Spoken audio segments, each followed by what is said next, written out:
Hare Krishna. So, where should we begin?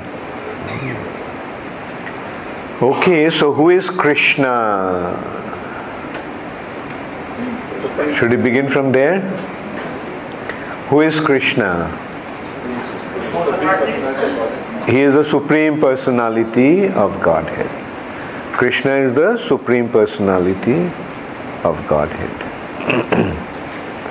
Now the question is, what is Krishna's relationship with this material nature, or the material nature's relationship with Krishna?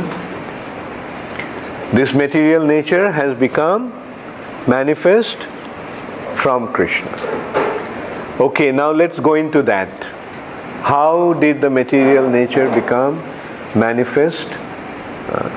How many of you know about the history of creation? Okay, Ramananda's hands went up, Vinod Bihari's hands went up, and okay, so Vinod Bihari, you tell us.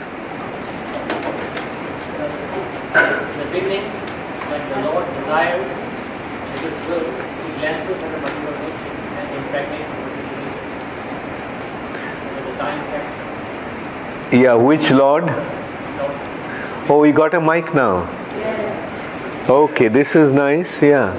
That's cordless and this is cord full. This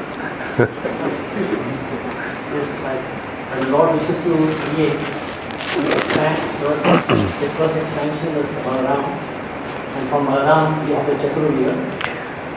Lord expands, okay, in order to create, you said? Well, for all purposes. Okay, yeah. The material creation actually comes from Mahavishnu. And there are two ways of looking at it. Mahavishnu glancing, and the other is Mahavishnu is lying in the causal ocean. Sit down. Mahavishnu is lying in causal ocean, and as he is breathing, and due to his breathing, the bubbles that are created in the causal ocean, each bubble is an universe. Every single bubble caused by his breathing is an universe. And then he enters into each universe as Garbhodakshayi Vishnu. Then he enters into the hearts and every atom of the universe in the form of Kshirodakshayi Vishnu. He is in the heart of every living entity as the super soul. That is his expansion as Kshirodakshayi Vishnu. Now, this Vishnu is an expansion of an expansion of an expansion of an expansion of Krishna. As Vinod Bihari just pointed out, who is his first expansion? Who is Krishna's first expansion? Balaram. Then, what is the next expansion? Is Chaturbhuha in Dwarka. And from the Chaturbhuha comes the Narayans of Vaikuntha. From this Narayan Vaikuntha has a Chaturbhuha, and from that Shankarshan of the Chaturbhuha comes Mahavishnu. Then from Mahavishnu comes Garbhodakshayi Vishnu. From Garbhodakshayi Vishnu comes Kshirodakshayi Vishnu. And all the incarnations are expansions of Kshirodakshayi Vishnu. Now the question is Krishna an expansion, or Krishna is the original Supreme Personality of Godhead? How many of you think that Krishna is an expansion? Yeah, generally people actually had that misunderstanding that Krishna is an incarnation of Kshirodakshayi Vishnu until Chaitanya Mahaprabhu came. And then Chaitanya Mahaprabhu pointed out that Krishna is not an incarnation, but Krishna is the original Supreme Personality of Godhead. And Chaitanya Mahaprabhu pointed that out from Srimad Bhagavatam itself. Now this is the thing, you see, that's why we need a teacher. The teacher actually reveals the meaning of the scriptures. Like although people read the scriptures, but they missed out that point. That's what the guru or that's what the teacher does. He points out from the books, from the scriptures. Srimad Bhagavatam, towards the beginning of Srimad Bhagavatam, there is a description of different incarnations. 22 different incarnations. But then, after describing these 22 different incarnations, it has been described that there are innumerable incarnations. Avatara hi ashankhayo. Ashankhayo means, sankha means number. And asankha means innumerable. So Krishna's incarnations are innumerable. These are the incarnations. Although 22 have been described, but there are innumerable incarnations. But Krishnastu Bhagavan Swayam. But Krishna is the original Supreme Personality of Godhead. So this is what Bhagavatam is saying. And so Chaitanya Mahaprabhu pointed out that this Krishna is not an incarnation. Krishna is the original Supreme Personality of Godhead. Sometimes people say, oh, because you are Krishna devotee, you say Krishna is the greatest. No, that's not the case. It's not a matter of my opinion over your opinion. It's a matter of what has been presented in the scriptures. Our basis of understanding is the scriptures. Not because we are devotees of Krishna, we say Krishna is the greatest. Now Bhagavatam is saying that. Not only Bhagavatam, Brahma Samhita is saying that. Brahma Samhita in few different ways have pointed that out. Like one is Ramadi Murtishu Kala Niyamena Tishthan Nana Avataram Akarod Bhuvaneshu Kintu Krishna Swayam Samabhavat Paramah Pumanjo.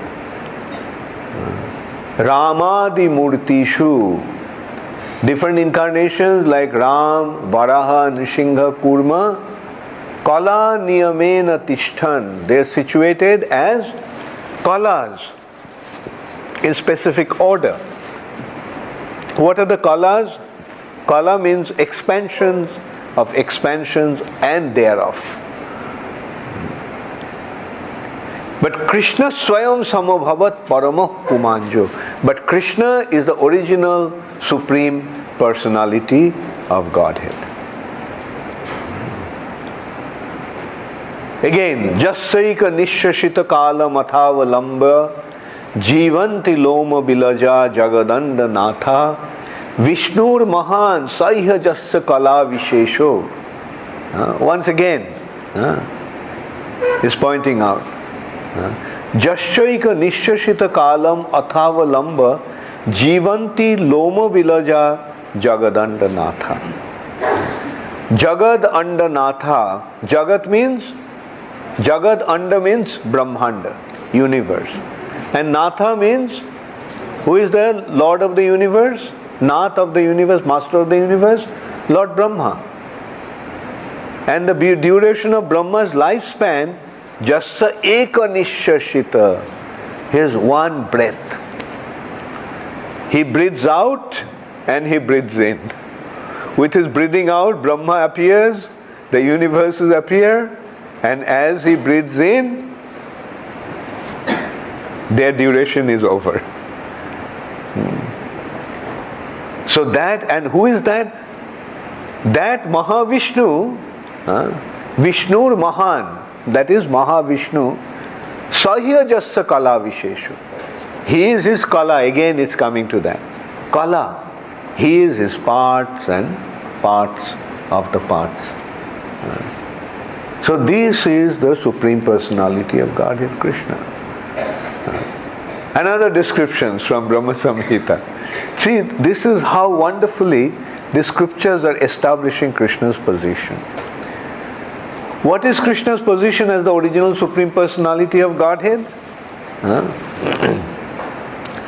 Deeparchireva hi dasantaram abhupetya Deepayate bibrita hetu samana dharma Jastadrigeva hi cha Vishnutaya vibhati Govindam Adi Purusham Tamaham Bhaja.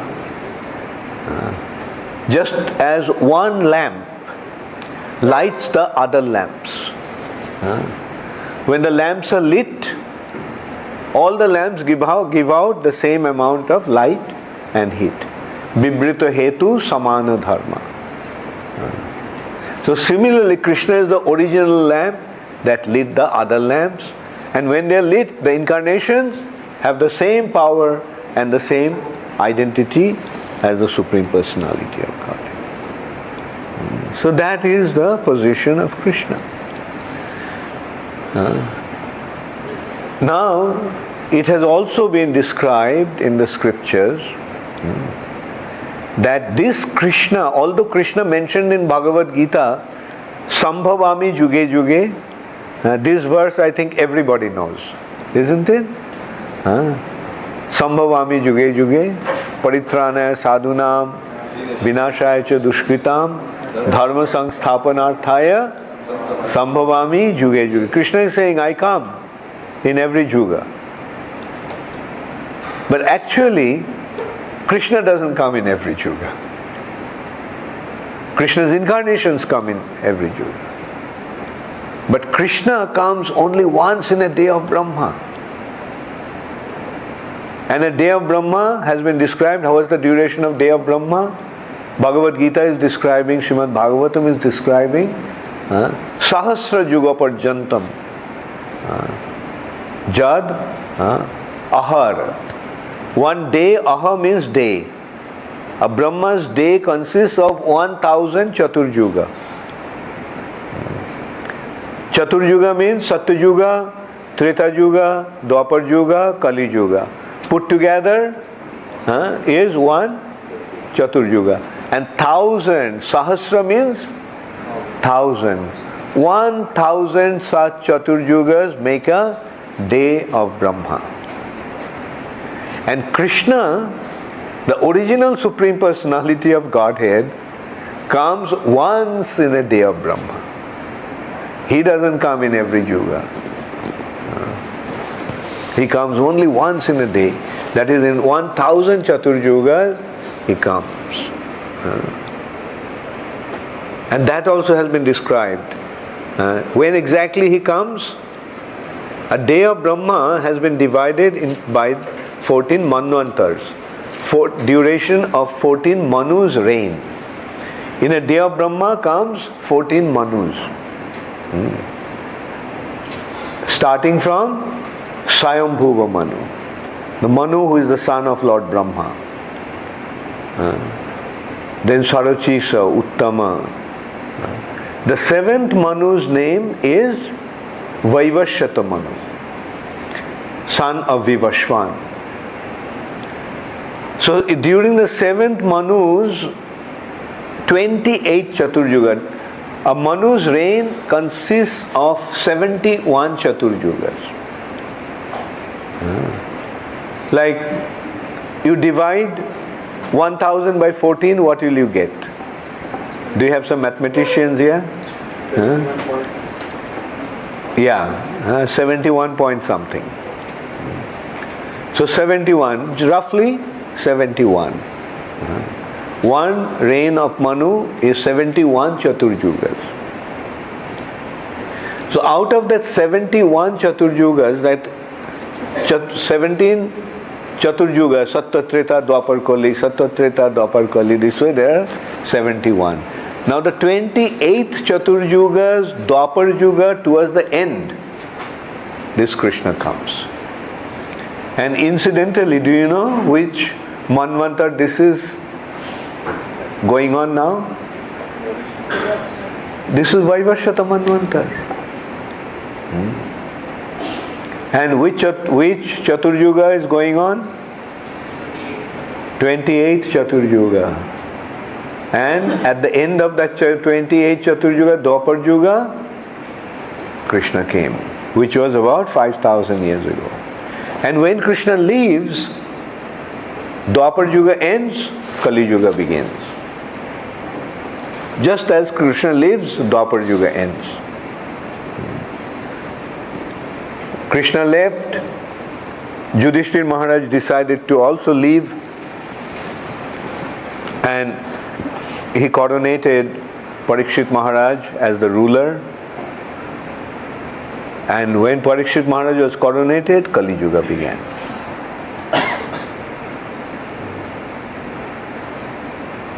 So, and then in this Kali Yuga, Krishna comes as Chaitanya Mahaprabhu.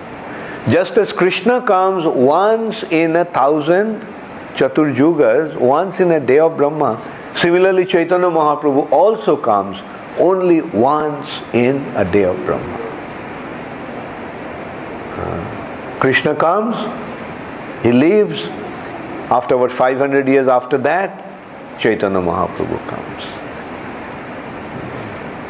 And, no, I'm sorry, not 500 years. After about 4,500 years, Chaitanya Mahaprabhu comes.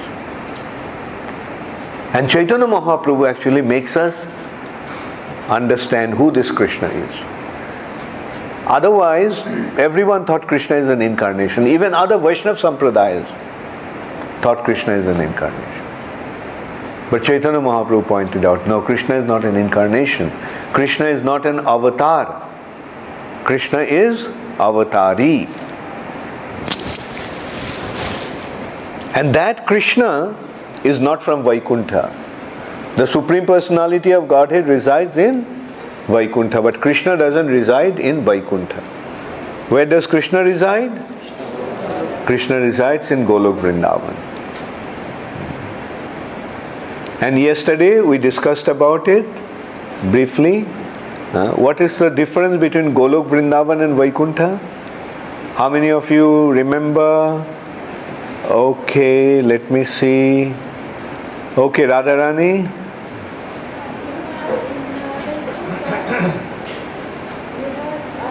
Yeah, take the mic. In Vaikuntha, you only have a relationship of servitorship, and in Goloka Vrndavan, you have all the five masters. Very good. Predominantly, friendship, parental and conjugal. In simple words, in Vaikuntha, Krishna is the Supreme Personality of Godhead. In Vrindavan, Krishna is not the Supreme Personality of God. Why? Because in Vrindavan, Krishna is allowing his devotees to develop three very specific mellows. Develop a relationship based on friendship, parental and conjugal. As we discussed yesterday, friendship is between equals. Parental is between superior and subordinate. And conjugal is like between a young boy and a young girl. So how can that relationship be possible with the Supreme Personality of Godhead? Who can become equal to God? Who can become superior to God? Or who can treat God like a lover? So no one can. No one can become equal to God. But if God wants, he can become equal to others. No one can become superior to God. But if God wants, he can become inferior or subordinate to his devotees. And so forth. But in order to do that, he had to become something other than God. Isn't it? Therefore in Vrindavan he is not God. He is a cowherd boy. But his activities are extraordinary. He is a cowherd boy, but his activities are so wonderful that through his activities he is attracting everybody.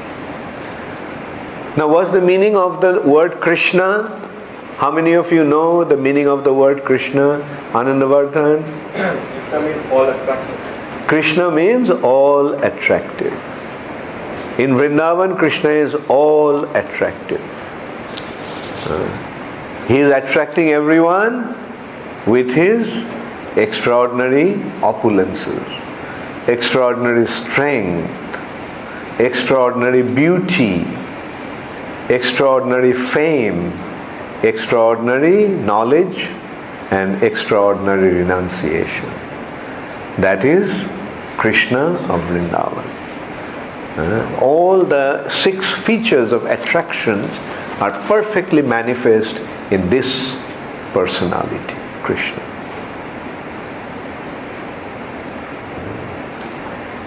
And what he is doing?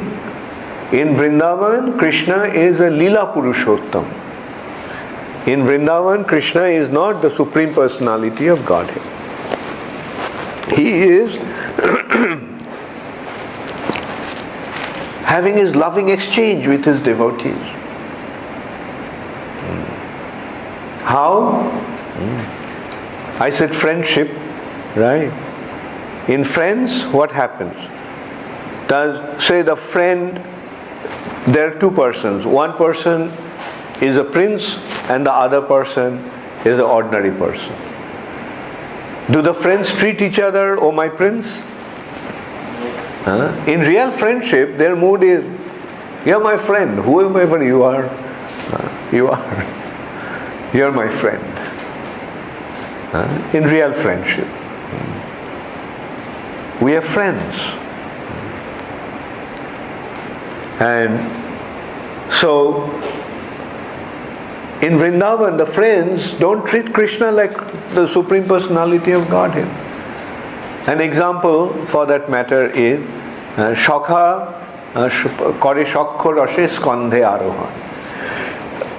A friend, in a mood of friendship, climbs onto Krishna's back. Now, have you seen the situation? Did you consider the situation of riding onto Krishna's back?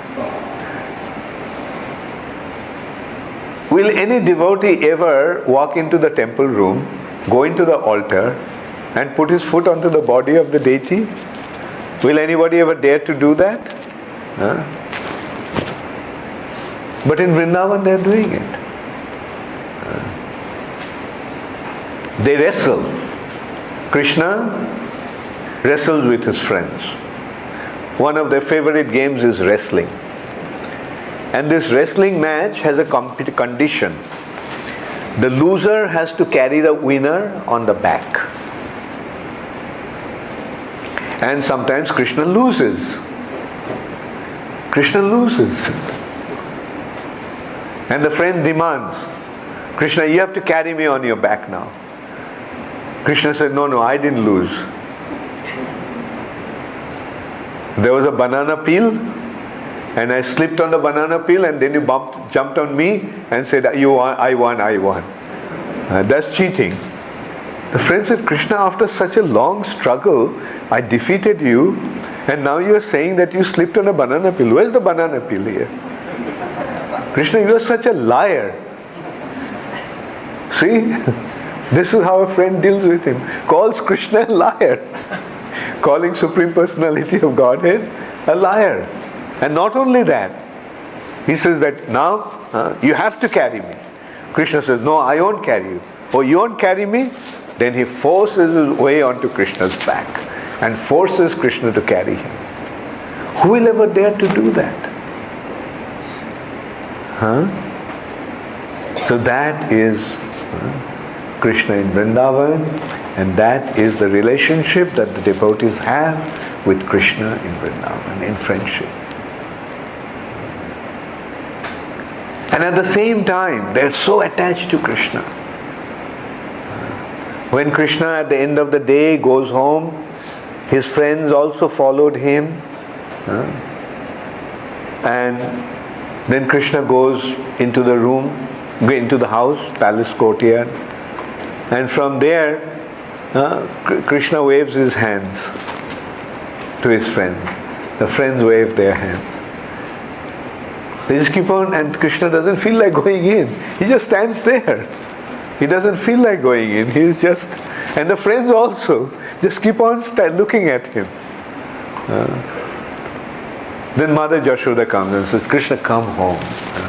You spend the whole day with them. Now come take your bath. So she takes Krishna inside. And with a heavy heart, some of the boys go home. Some of the boys don't even go home. They just lie down there.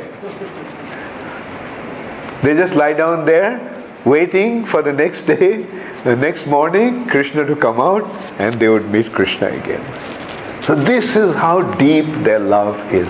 And not only the friends have this kind of love, some wild animals also come following Krishna. Like some deers, some peacocks, and such animals. And when Krishna goes home, then they also lie down there and take rest, waiting for the next morning. This is Vrindavan. Everyone has so much love for Krishna. All they have is their love for Krishna. That's all that matters to them. And in love, what happens? When in deep love, one loses one's own interest or even one's own awareness. They don't care for their existence. Their existence is simply linked to Krishna and subservient to Krishna's. That is Vrindavan. Nowhere else you get that kind of relationship. Not even, what to speak of Vaikuntha, not even Ayodhya, not even in Dwarka. In Dwarka, the greatest devotee is Uddhav. And Uddhav was very sort of proud that I am the closest to Krishna. So Krishna wanted Uddhav to Krishna wanted to teach something to Uddhav. So Krishna told Uddhav, you see these girls in Vrndavan, you see in my separation they're feeling very bad. So you just go and pacify them. Now Uddhav has the perfect knowledge. He knows who Krishna is. Uddhav is a very special personality, dearmost friend of Krishna in Dwarka. His cousin. He is a constant companion of Krishna. He comes in the morning before Krishna wakes up. Stays with Krishna throughout the day. Then after Krishna falls asleep, he goes home. So you can see, like, his whole life is centered around Krishna. And Uddhav was assigned by Krishna, please go and make them understand not to feel this way due to my separation. You are the one who can actually make them understand. Uddhav thought, okay, I will go and I'll make them understand, not to feel bad. After all, Krishna is there in your heart. So why do you feel the separation? But when Krishna went to Vrndavan and saw the residents of Vrindavan, saw the depth of their love for Krishna, Uddhav felt extremely embarrassed. He felt that he could not develop any attachment to Krishna at all. Compared to their love, he felt that he didn't have any attachment to Krishna at all. And that's why he prayed, Ashamaho charunurenu jushamaho. I wish to get the dust of the lotus feet of these residents, the gopis of Vrindavan. They have given up all consideration of life, all consideration of morality due to their love for Krishna.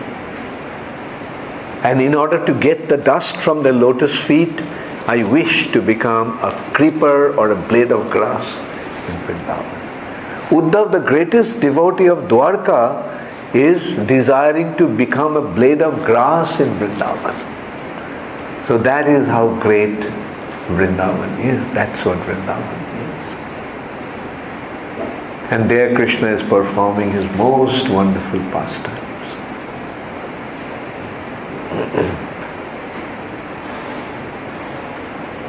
Krishna, the background of this pastimes is Kamsa, the son of Ugrasena and Padmavati, became extremely powerful. And he defied the arrangement of the material nature. The arrangement that the demigods are going to control different affairs of the material nature. So he actually took over that control. And he started to go against the principle of dharma. Principle of dharma is Go Brahmana Hitaya Cha, supporting the cows and the brahmanas, for the benefit of the cows and the brahmanas.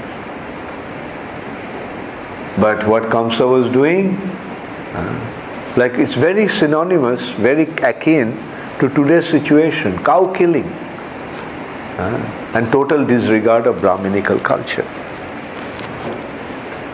And as a result of that, the whole world was suffering. And Kamsa was practically immortal. Nobody could kill him.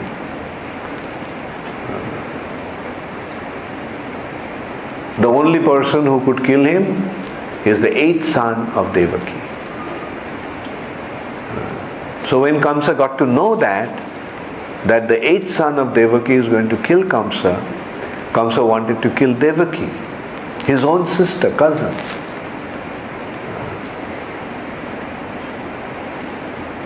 But then it was also at the time, right after the wedding, Devaki is going to her husband's house, Vasudev's house. And then on the way, Kamsa heard this, the voice from the sky announcing that. So he immediately wanted to kill Devaki. Vasudev stopped him. The Kamsa, by killing Devaki, what will you get? What will you gain? It is not Devaki that is a threat to you. Devaki's eighth son is the threat to you. So I promise that whenever this child is born, I'll give them to you. So Kamsa trusted Vasudev because he knew that Vasudev was very, very honest, very truthful. He won't break his promise. And the children was born one after another. 6 children were born, and Vasudev brought them to Kamsa. And Kamsa mercilessly killed them one after another. Then the 7th child was Balaram. Balaram appeared in the womb of Devaki, but by Jogamaya's arrangement, he was transplanted from Devaki's womb to Rohini's womb. And Kamsa thought that the 7th child was a miscarriage. Then Krishna appeared as the 8th child of Devaki and Vasudeva. So after Krishna was born, at that time, because now Kamsa is very, very careful that this doesn't happen. So Kamsa not only imprisoned them, Kamsa separated them in the prison. Same room, but in 2 different, away from each other. And in some Puranas, it has been described how Kamsa kept Devaki and Vasudev. He put a stone on their chest so that they can't even move. Not only shackled, but stones on their chest.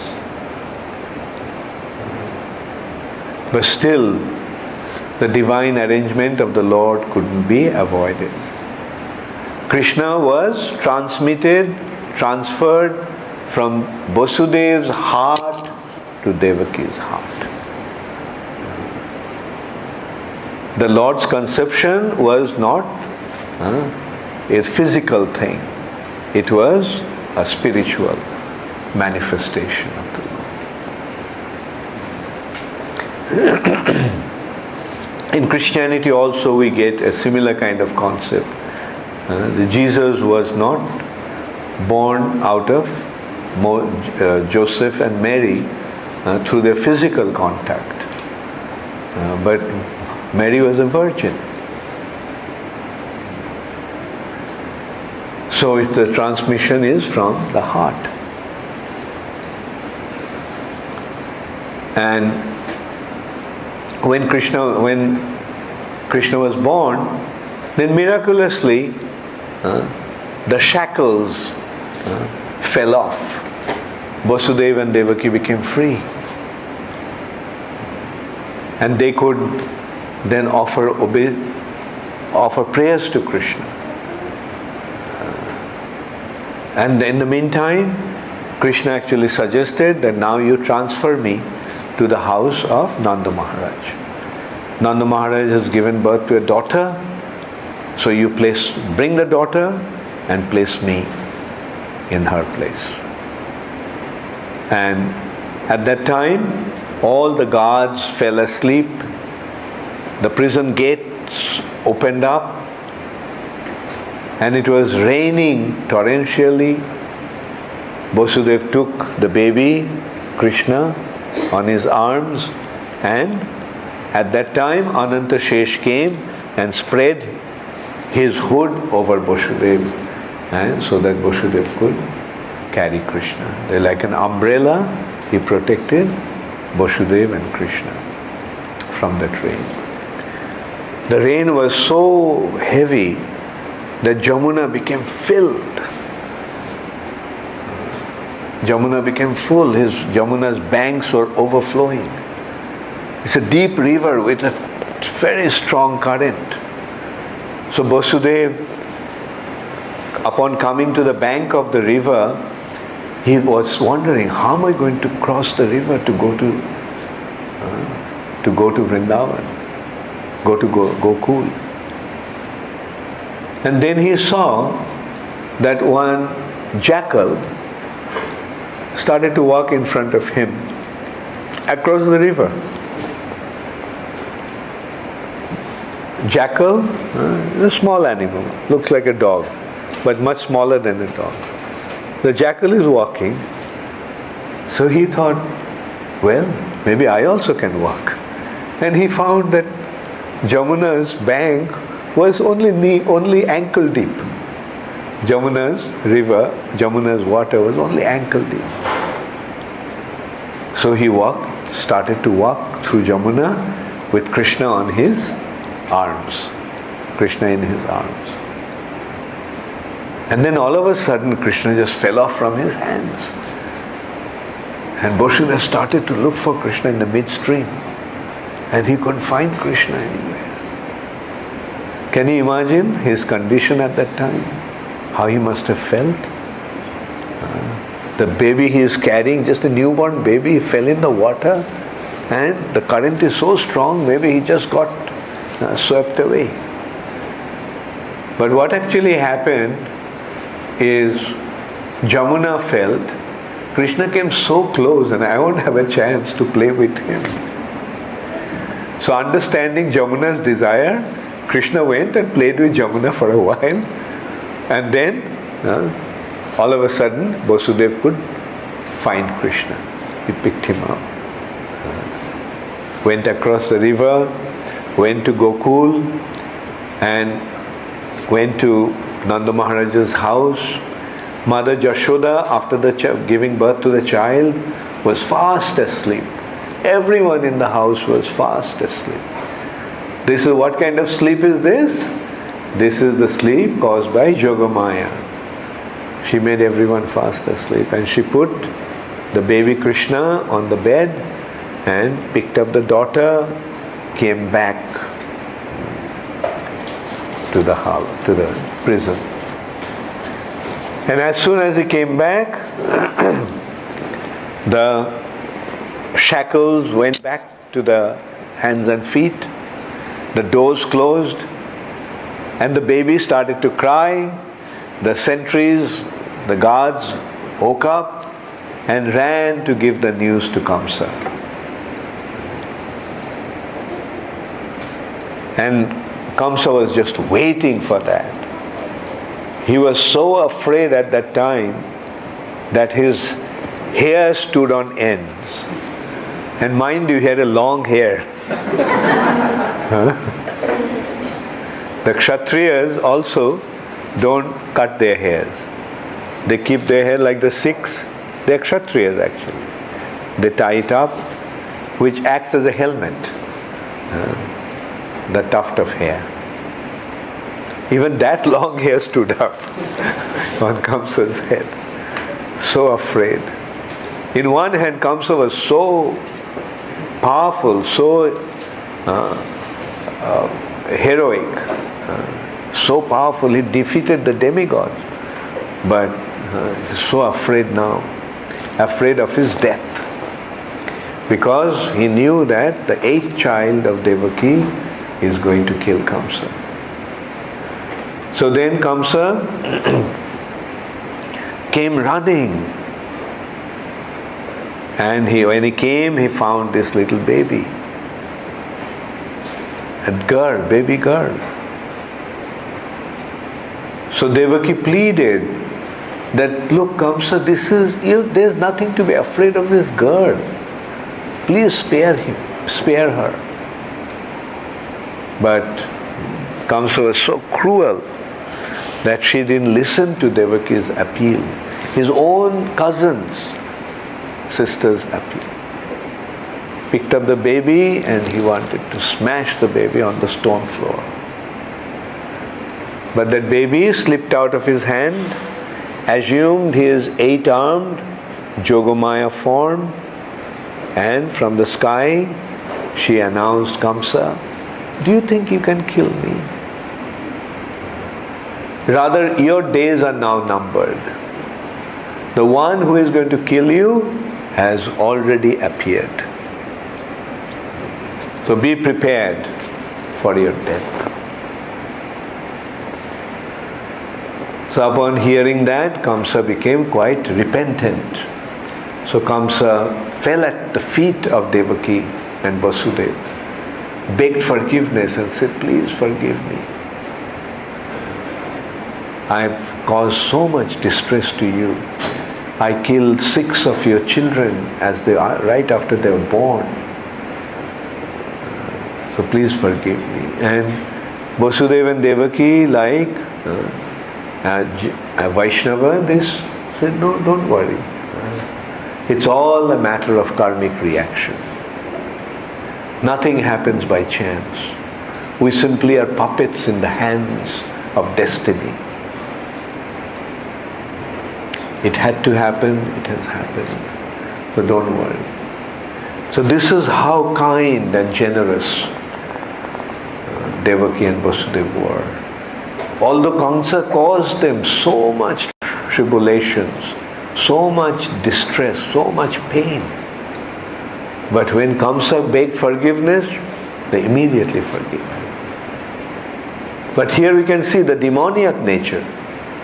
Kamsa, right after that, goes back to his friends, and the friends say, well, so he has been born, so kill all the children that has been born within 7 days.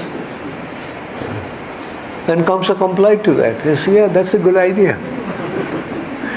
So this is how the demoniac people try to prevent their death. But no matter how much they try to prevent their death, can they ever avoid dying? No. So from Kamsa we get to see a perfect materialistic individual. This is their mentality. Trying to prevent death by hook or by crook.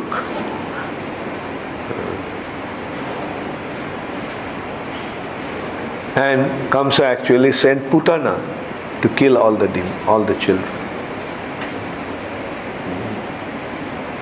And Putana came to Nanda Maharaj's house, dressed up or assuming the extremely beautiful form. Actually, Nanda Maharaj's house was well guarded, but her beauty was so enchanting that everyone made way for her. Everyone allowed, nobody even dared to question even, who are you? They started to think that maybe this is Lakshmi Devi, came to see her husband. But Putana came with an intention to kill Krishna. And what a unique way of killing Krishna. She smeared her breasts with most deadly poison. Most deadly poison. And she wanted to offer her breasts to Krishna and kill him in that way. And her beauty was so enchanting that when she went into the inner part of the house and she told Devaki that please give me your newborn baby, he's such a sweet child, I want to hold him in my lap. Devaki offered Krishna to her. And then she offered her breast to Krishna. And Krishna, while sucking her breast, Krishna sucked her life air out. But one thing Krishna didn't do, Krishna didn't let her fall right there, because she had such a gigantic body that if she fell there, then many people, many individuals would have been crushed to death. Therefore Krishna made her run out of the city, out of that vicinity, and go to the distant place in the middle of the field where there was nobody. And there Putana fell. These demons have such huge body, they're gigantic. So Putana was the first one that Krishna killed. And in this respect, it has been described that Krishna was feeling bad that although he came to kill the demons, but the first one that he'll have to kill is a woman. Therefore, Krishna closed his eyes while he was killing Putana. So Kamsa this way sent one after another demon. Next to that was, after that he sent Trinavarta Sura. Actually, before that there was another demon, that's Shakatasura. A demon came and hid himself behind a cart.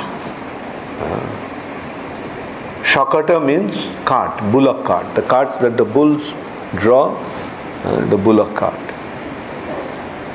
And Krishna killed that demon just by the touch of his toe. So this is how powerful Krishna is. Then came Trinavarta Sura. These demons actually have mystic power.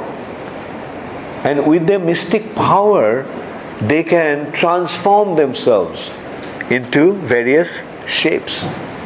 Like Putana assumed the form, although she's a hideous witch, hideous demoness, but she assumed the form of the most beautiful woman with the mystic power.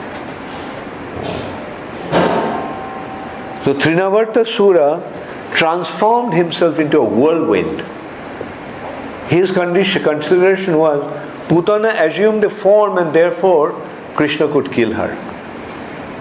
Because there was something to identify and kill. So I will come in the form of a whirlwind, a tornado. Without any form, I'll come in the form of a whirlwind. And take Krishna high up in the sky and drop him from that height. And that's how I'll kill him. So he came, and Krishna at that time was on the lap of his mother. But Krishna considered that this demon is coming. So if he wants to take me up in the sky, maybe my mother also will be in trouble. Therefore, Krishna made himself very, very heavy. And Mother Jashoda felt that this baby has become so heavy, I can't carry him. So she just placed him on the floor. And right at that time, Trinavartasura came as a whirlwind. Trina, making the blade of grass and dry particles and stones and everything flying. It was flying everywhere, so everyone became blinded. And he picked up Krishna, went high up in the sky. And all of Mother Jashoda's first consideration was, I placed the baby Krishna, so now let me pick him up. She couldn't find him.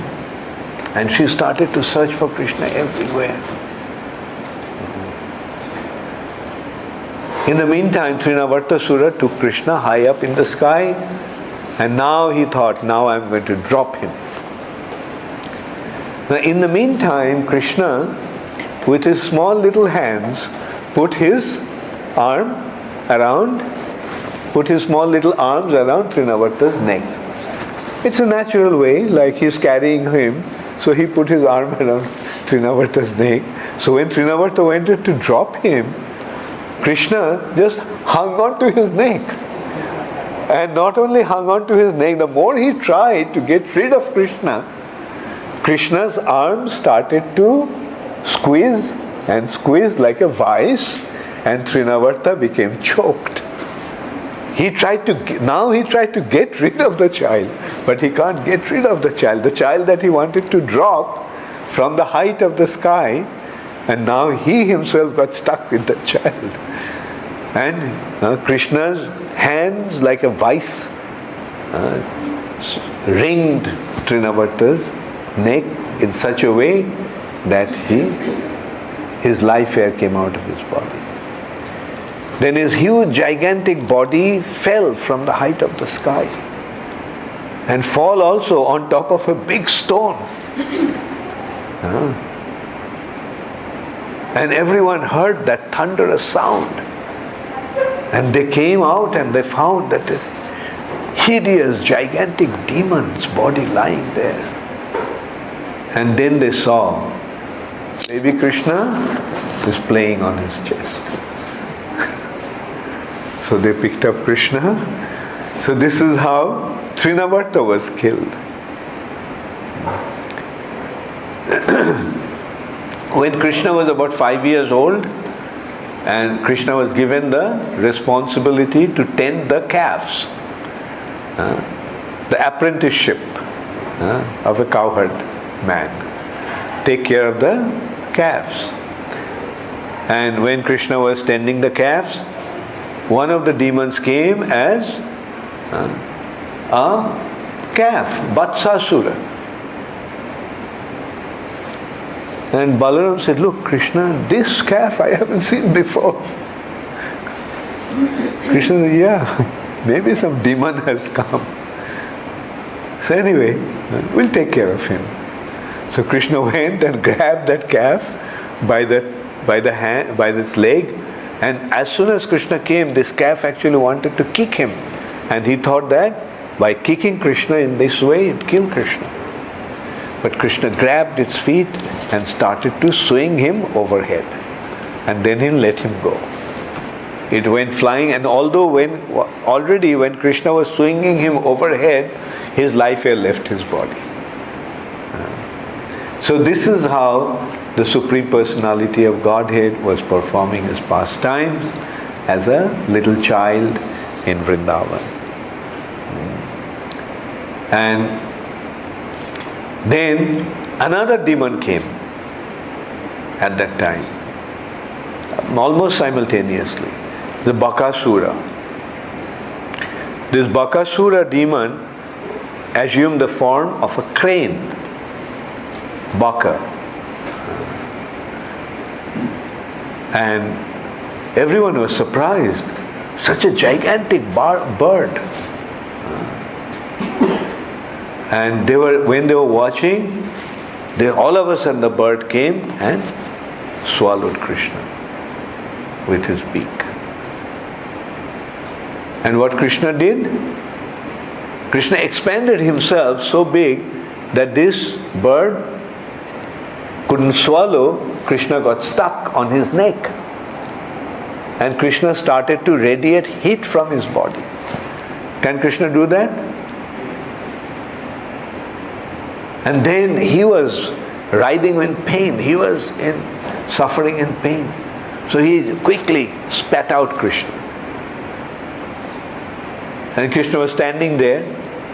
Then the bird came again. Bakasura came again to swallow Krishna. But this time, Krishna with his foot pressed the lower beak of that bird, and with his hands he held the upper beak and he gave a tug, and the body of that bird split into two. So this is how Krishna killed Bakasura.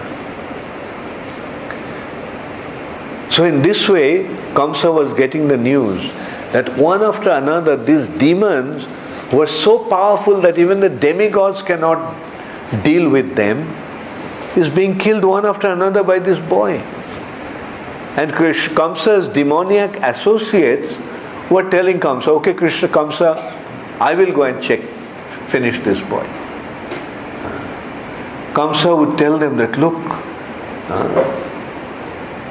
Putana was killed, Trinavarta is killed, Vatsasura is killed, Bakasura is killed. But then Agha came, don't worry Kamsa. Nobody knows who Agha is. I will take care of him.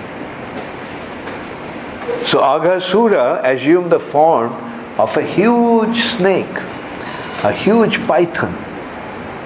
And he was lying, the demon was lying on the way the cowherd boys would go to the pasturing ground. And he kept his mouth open. His intention was that all the boys along with Krishna would enter into his mouth, then he would close his mouth and kill them all. And Krishna's friends, the cowherd boys, mind you, they were only 5-year-old. They all are very excited. Krishna, Krishna, look, we found a new cave. We never seen it before. Let's go and find out what's inside there. So they thought that Aghasura's gaping mouth was a huge cave. And they all ran into Aghasura's mouth. All the calves also entered into Aghasura's mouth. Now Krishna started to wonder what to do now. All my friends have entered into Aghasura's mouth. And they have entered into his belly actually. So Krishna thought, okay. And Aghasura was waiting for Krishna to enter. And when Krishna would enter, he would close his mouth and kill them all. So Krishna then stepped into Aghasura's mouth. Incidentally, that day Balaram was not there. Because that was Balaram's birthday. So Mother Rohini told Balaram to stay at home. So Krishna then entered into Aghasura's mouth. And as soon as Krishna entered, Aghasura closed his mouth. And he wanted to swallow Krishna. But Krishna expanded himself and generated so much heat that Aghasura started to writhe in pain. His whole body was turning and twisting. And Krishna got stuck on his throat. He can't swallow Krishna, he can't get rid of Krishna. He was just trying his best. And his life here, out of extreme pain, when one is in extreme pain, then the soul wants to leave the body. Now Aghasura, Krishna is stuck on his throat, so he can't leave his body. So his body, his soul left through his Brahmarantra, from the head. Now mind you, the yogis actually leave their bodies through their Brahmarantra. There is a hole on the middle of our head. He left. At that time, Brahma was watching, sitting on his swan carrier. Brahma saw that Aghasura's soul came out of his body and it was hovering on the space until Krishna came out from inside Aghasura's mouth. And when Krishna came out, Aghasura's soul then entered into Krishna's body. So Brahma wondered, who is this? That this Aghasura was so terrible, a demon, that the demigods, just by hearing his name, they would tremble with fear. And this little boy so easily killed him. And after he killed Aghasura, after dying, Aghasura's soul entered into his body. So who is this personality? Is he my Lord Narayan? So Brahma said, let me watch. So Brahma started to watch.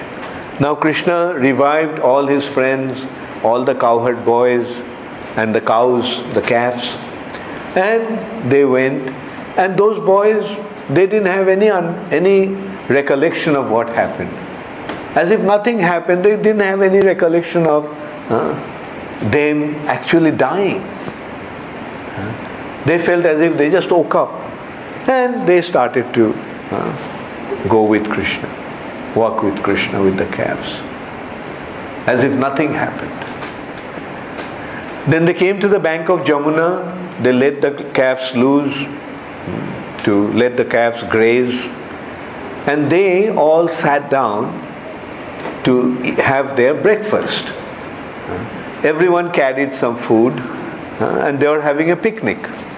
They all sat with Krishna in the center and they started to eat the food that they all brought. And Brahma saw a strange sight, that some of the boys, after taking a bite, if they like the food so much, they're offering it to Krishna, saying, Krishna, Krishna, see how tasty this sweet is, my mother made. And Krishna says, okay. And Krishna is eating that. Now, in the Vedic culture, to eat somebody else's contaminated food is not to be taken. It's called jutha, meaning contaminated food. Now Brahma got surprised that no one will dare to deal with Narayan like that. If he is Narayan, who will ever dare to offer his contaminated food to Narayan? And Narayan also is eating. How is it possible? And not only that, sometimes they were stealing food from Krishna's plate. Saying that, Krishna, Krishna, look at the bird on this. And when Krishna looked there, they took the food from his plate and started to eat it. So this is how they were having their exchange. So Brahma felt, how is it possible? So he said, okay, let me check him out. So Brahma stole all the calves and put them in a cave. And all of a sudden the cowherd boys noticed that the calves are not to be seen. They're not there anymore, anywhere. So they became very worried and they wanted to find out where the calves went. Krishna said, look, you all take your breakfast You take your food, I will go and find. Most of the calves have entered into the depth of the forest. So I'll go and bring them back. So Krishna went to look for the calves. He couldn't find the calves. So eventually when he came back, he found that cowherd boys are also gone. Brahma has stolen them.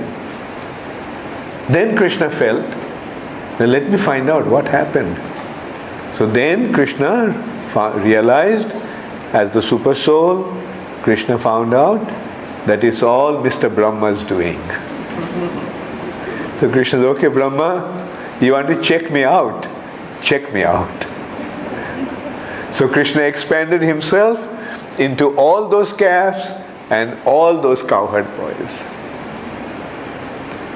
And it took Brahma just 1 second to put those cowherd boys and calves into the cave and turn around and look.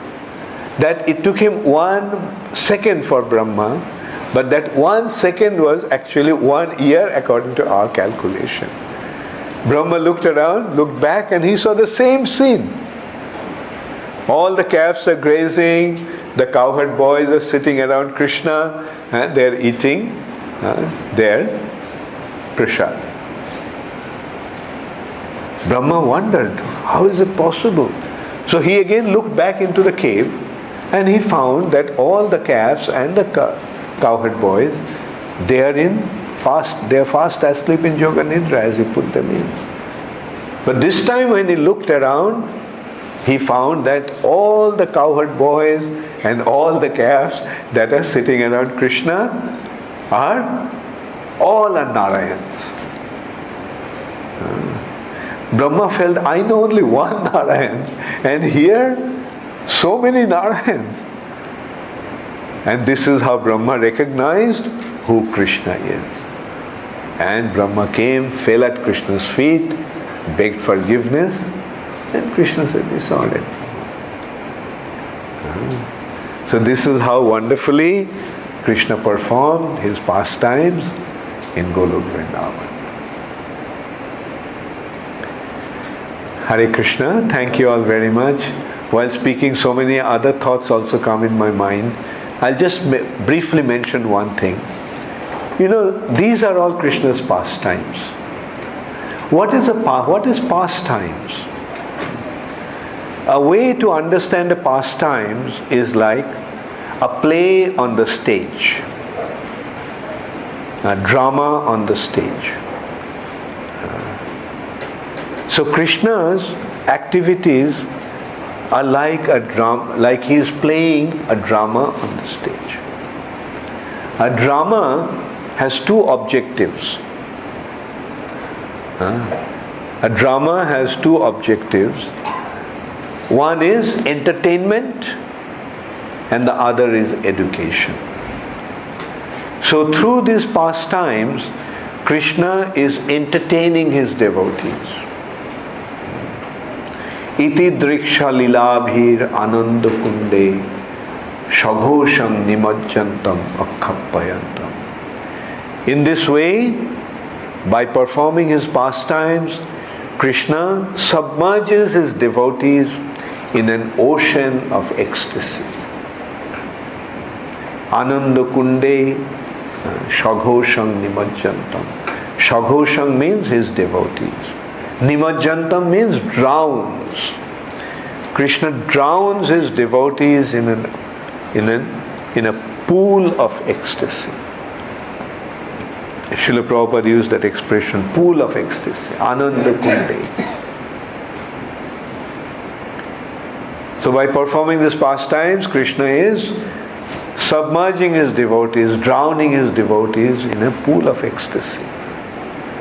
And at the same time, he is teaching us a lesson. What is the lesson? I'm sure you all have understood the lesson. What is the lesson? Surrender to Krishna and never go against him.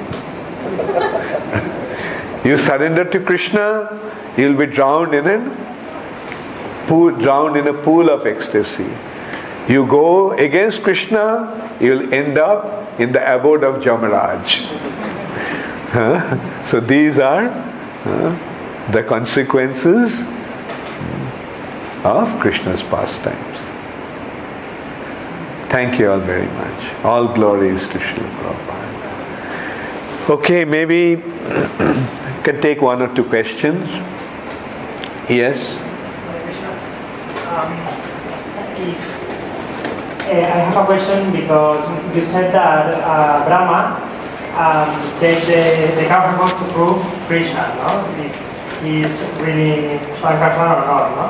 So, but Brahma came to see Vrndavan when he was pregnant of Krishna. So they've been also distracted, like the guards of the prison, or what happened to Brahma don't know this. Okay, okay. I hope I understood the question. You see, this is a pastimes, and in a play, when you play the role, you just become that and play it accordingly, according to the director's arrangement. So here Jogomaya makes these arrangements, right? And Jogomaya makes them forget according to the need of the moment. Yes, Brahma, like the question is, how can Brahma forget? That's what you are asking, right? Because Brahma came, even before Krishna was born, Brahma came to offer prayers when Krishna was in the Devaki's womb. And so how can Krishna forget? Brahma forget? Krishna comes once in a day of Brahma also. So how can Brahma forget? Right? If somebody comes to you, meet you every day, can you forget who he is? But this is Jogomaya's arrangement. Because by Jogomaya's arrangement, they forget. Because unless and until you forget, you won't be able to play the role. Right? So that's why it is like a play, it's like a drama. I have another one. Okay. Yeah, sure. Okay. You said that we have not to be enemies of Krishna, no? But if there are nobody who wants to be enemy from Krishna, Krishna can have his pastimes. Yeah. Well, but in his pastime, someone is playing the role of an enemy of Krishna. Right? Yeah, but they have to be convinced, no? That they are the enemy of Krishna in that pastime, no? Yes, they're playing. You see, like say in a drama, that's why I give the example of a drama. In drama, there must be a hero and there must be a villain. Without a villain, there cannot be a drama. They're called antagonist and protagonist. That cause the conflict. And the conflict is the essence of drama. If there is no conflict, there is no drama. If there is no conflict, then it won't be a drama, it will be a documentary. So in a drama there is a conflict. Now, see, somebody is playing the hero and somebody is playing the villain.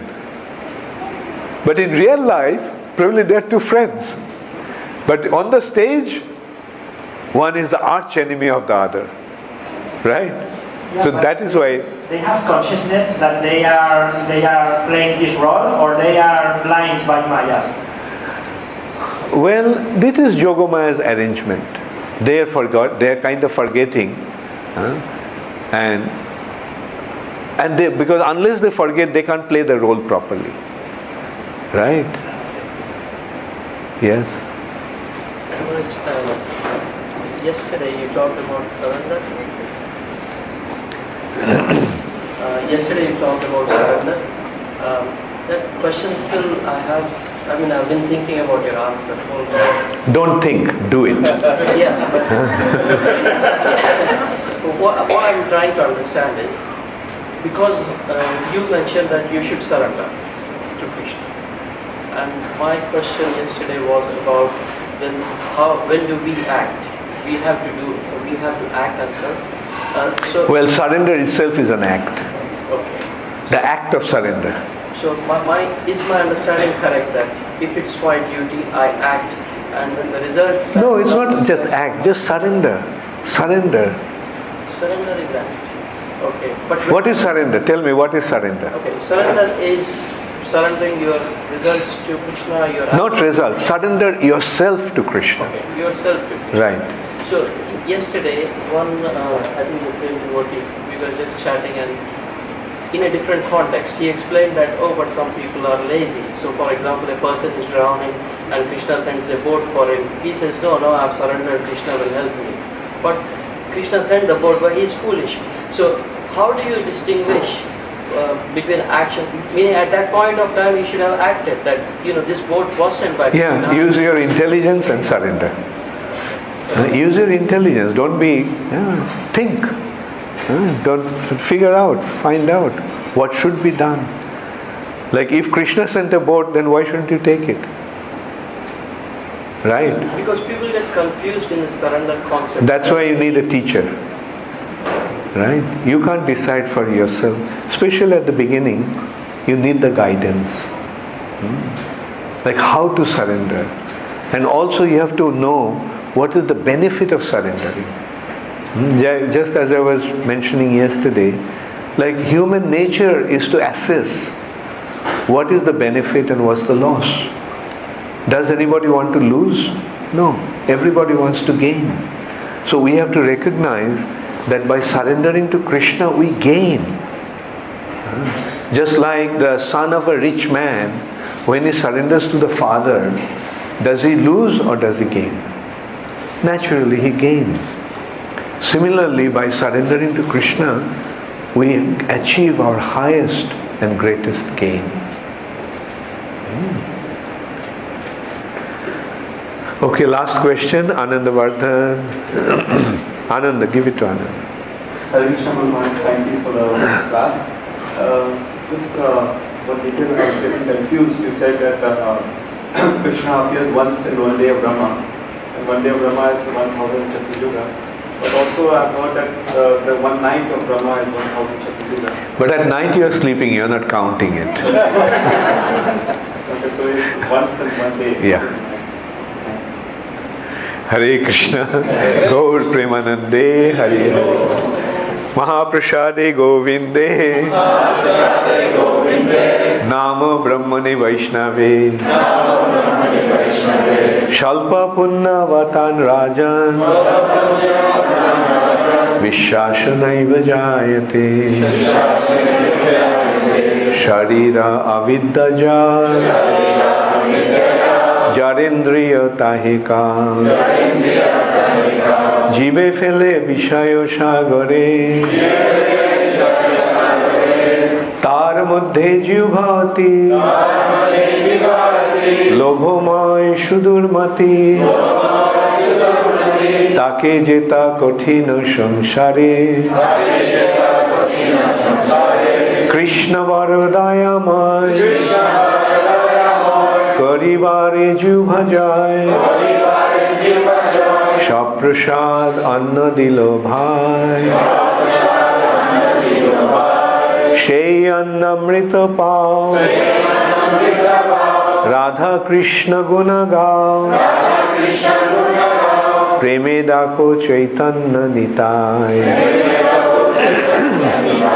Preme Dako Chaitanya Nitai. Hare Krishna, Hare Krishna,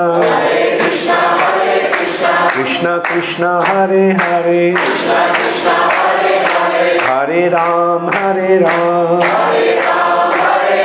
Ram Ram, Hare Hare, Hare Krishna, Hare Krishna, Krishna Krishna, Hare Hare, Hare Ram, Hare Ram, Ram Ram, Hare Hare.